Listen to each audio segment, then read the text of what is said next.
Bismillahirrahmanirrahim. Assalamualaikum warahmatullahi wabarakatuh dan salam sejahtera saya ucapkan kepada para penonton yang sudi meluangkan sedikit masa untuk berenang sesi selain pada hari ini. Yang saya hormati Puan Eliza binti Sulaiman selaku pensyarah saya. Jadi hari ini para penonton dan Puan, hari ini saya akan menerangkan tugasan dua persembahan muzik, iaitu kursus kurikulum dan pentaksiran dalam pendidikan muzik.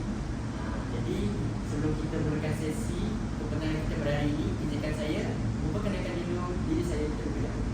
Nama saya Muhammad Amir Ibrahim, saya dari kelas 4 dan saya juga merupakan pelajar manajer bahasa Melayu dan muzik.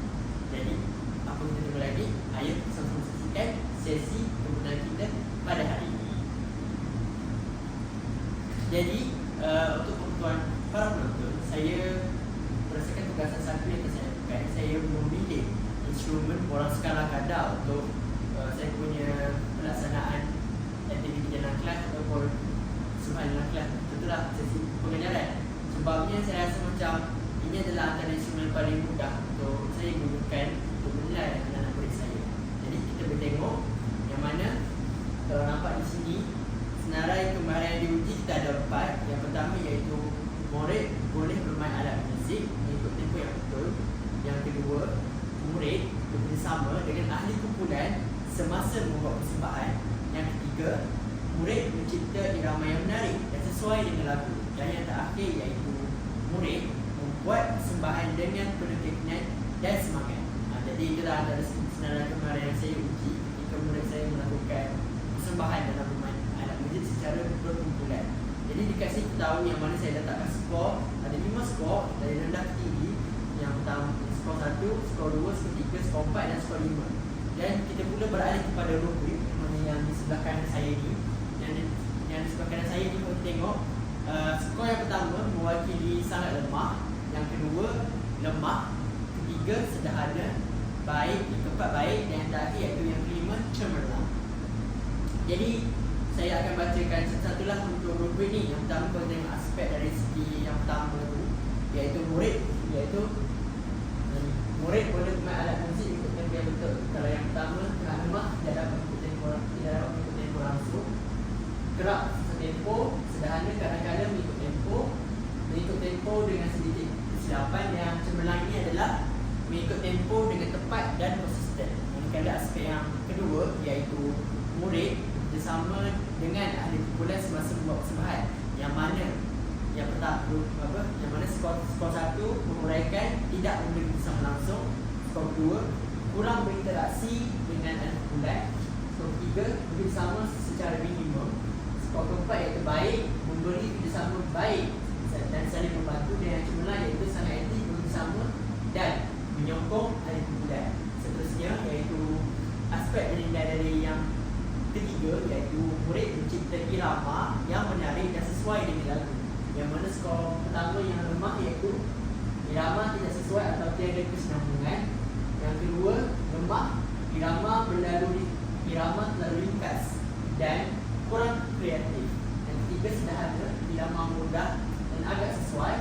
Dan yang keempat baik, irama menarik dan menunjukkan usaha mencipta. Dan yang terakhir iaitu cemerlang, irama kreatif, unik dan selari dengan lagu. Manakala yang terakhir untuk rubrik ini iaitu aspek yang keempat, iaitu murid membuat persembahan dengan penuh keyakinan dan semangat. Jadi kita boleh lihat yang mana untuk rubrik ini. Yang pertama untuk sangat lemah, persembahan lemah tidak meyakinkan. Yang kedua lemah, kurang keyakinan dan keserasian persembahan. Lepas itu yang ketiga sederhana, persembahan sederhana dan menepati tugasan. Yang keempat baik, persembahan menarik, ada keyakinan dan keserasian. Dan yang terakhir sekali, persembahan mantap, penuh keyakinan dan ekspresi. Jadi Puan dan para penonton yang sudi untuk melihat sesi pengenalan saya ini, itulah sahaja untuk instrumen yang apa yang saya terangkan, untuk instrumen yang dipilih dan rubrik yang telah saya langgarkan. Jadi dalam penandaan instrumen yang saya gunakan ni, saya gunakan rubrik ni lah untuk saya semak cara-cara untuk saya menilai murid saya. Jadi kita balik ke yang seterusnya. Jadi kita tengok berdasarkan instrumen yang saya dah pilih, apa SK dan SP yang saya pilih. Dekat sini para penonton, inilah SK dan SP yang saya dah pilih. Yang pertama, statik kandungan dia iaitu 3.1 Dan yang kedua dan standard pembelajaran ni pula iaitu 3.2.1 yang mana mencipta corak irama mudah menggunakan alat muzik. Jadi itulah SK dan SP saya yang telah saya pilih. Jadi kita balik ke yang seterusnya iaitu objektif. Jadi para penonton, puan, untuk objektif saya tetapkan yang mana objektif dia adalah murid dapat mempersembahkan corak irama secara berkumpulan dengan menggunakan tempukan dan dua alat muzik berdasarkan skor lagu dan satu tercipta. Bagi yang tadi dekat mana saya dapat skor lagu dan satu tercipta ni di dalam buku teks, ada dalam buku teks. Seterusnya kita balik kepada kelebihan dan kelemahan berdasarkan instrumen skala kadar yang telah saya pilih. Jadi kita tengok dia punya kebaikan dulu ataupun kelebihan lah orang kata kan.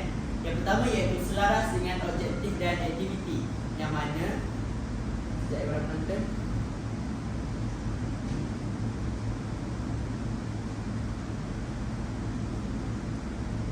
Yang mana kenapa dia selaras dengan objektif dan aktiviti kerana skala kadar ni dia disediakan khusus untuk menilai kemahiran yang selaras dengan objektif pembelajaran seperti bermain alat muzik, mengikut tempo, mencipta irama dan persembahan secara berkumpulan. Pasti penilaian yang berlaku semasa aktiviti sebenar dalam bidang menjadikannya lebih otentik. Ini untuk alasan kenapa dia selaras dengan objektif dan aktiviti. Yang kedua, mudah digunakan oleh guru. Sebab ada cerita tadi kan, nanti saya ulang balik. Yang mana yang ni ada tambahan sedikit. Yang mana skala 1 hingga 5 memudahkan guru menilai secara pantas semasa aktiviti sedang berlangsung. Kan saya dah tunjukkan instrumen yang saya pilih, saya ada 5 tahap penilaian saya. Yang sangat lemah, sederhana, baik dan cemerlang. Pasti yang ini juga dia instrumen juga dia sesuai digunakan dalam kelas yang mempunyai dengan murid yang ramai. Sebab dia memang sesuai lah skala kadar ni, sebab ibu mudah guru untuk tanda. Ini dia hanya sekadar tanda je yang mana murid ni ada, yang dia boleh.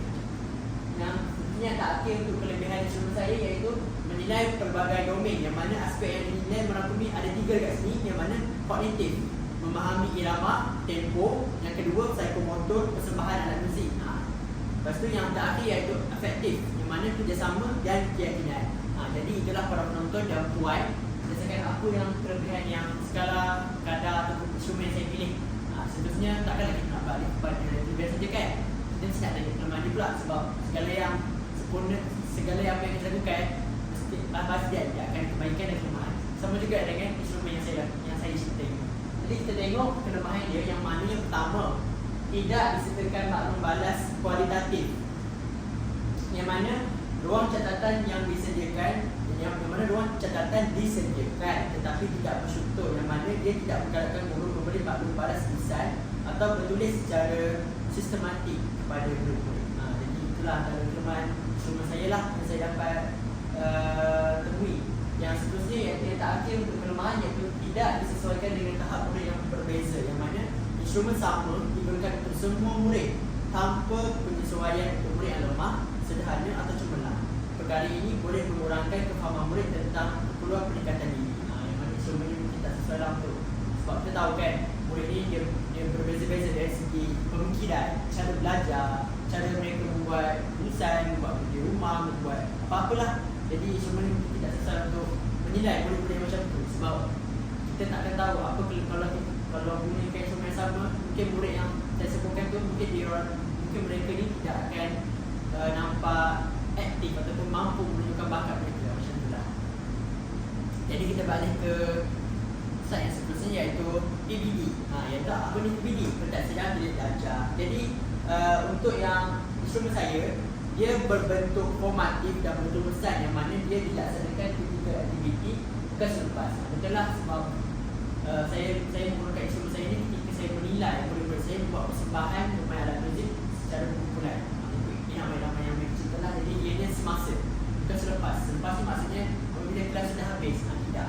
Jadi yang kedua iaitu instrumen saya juga dia bersifat kualitatif dan deskriptif. Ini untuk PBD lah, kerana dia dapat menilai pelbagai tahap pencapaian. Kita tadi pun kita tengokkan banyak ataupun banyak dia punya aspek yang nilai, aspek nilai yang saya tekankan. Dan kita pun ada rubrik yang kita boleh rujuk. Jadi yang tadi iaitu dia melibatkan pelbagai domain. Yang ini yang tadi lah yang saya dah terangkan, yang saya terangkan dekat kelebihan.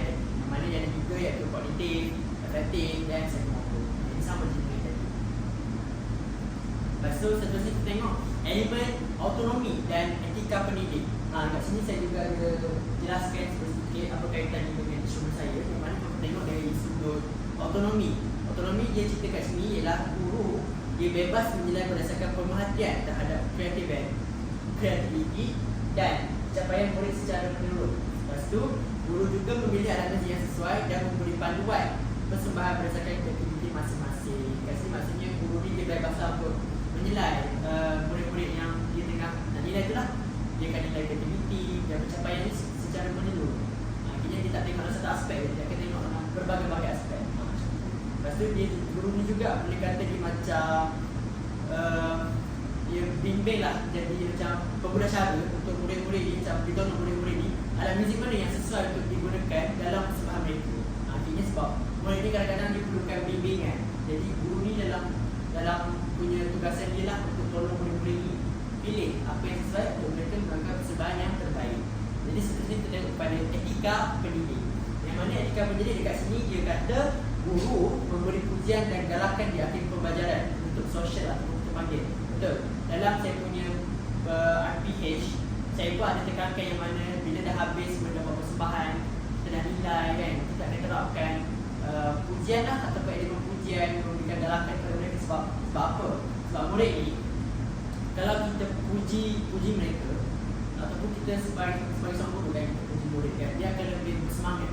Sebab apa-apa pun, sebab tu orang kata-kata dari guru ni dia sangat memainkan peranan yang besar dalam pembentukan akhlak, pembentukan sasiah murid-murid. Sebab murid ni memang dia akan dengar kata guru mereka sanggup tak dengar kata mak dia, dengar kata syekh. Macam tu, sehingga macam tu sekali apa yang pentingnya kata-kata ataupun peranan guru ni lah. Kalau kita katakan yang tak elok itu kepada anak-anak murid kita, jadi kat situ kita dah tunjuk satu sifat ataupun apa orang kata dia bagi satu yang benda yang dah kita tahu dekat anak murid kita. Jadi sebab itulah dekat sini antara etika pendidik yang terbaik kita kena berikan pujian. Jadi dekat artis saya pun saya ada terapkan lah untuk berikan pujian. Terus ni yang terakhir iaitu penilaian dibuat secara adil berdasarkan persembahan sebenar, bukan hanya melalui ujian tulis. Betul. Kat sini saya memang terapkan mereka untuk tidak banyak menulis lah. Saya lebih kepada lebih suka tengok anak murid saya dalam tingkat fizik ni lebih kepada sifat secara fizikal. Maksudnya mereka membuat benda tu. Macam main alat muzik kan mereka menggunakan dia menyentuh. Ini antara sebab saya gunakan main alat muzik dalam nak buat irama tu. Sebab saya tahu murid ni kalau dia menyentuh ataupun dia buat sesuatu tu, dia akan lebih faham dan lebih orang kata lebih untuk berusaha lah untuk menguasai apa yang mereka ingin belajar. Jadi itulah sebabnya saya lebih menggunakan secara fizikal supaya pembelajaran secara fizikal ataupun kalau dalam bahasa Inggeris ni kita panggil hands on lah. Macam tu. Sebab kita tahu murid ni akan lebih seronok dan kita lebih mudah nak tarik pandang.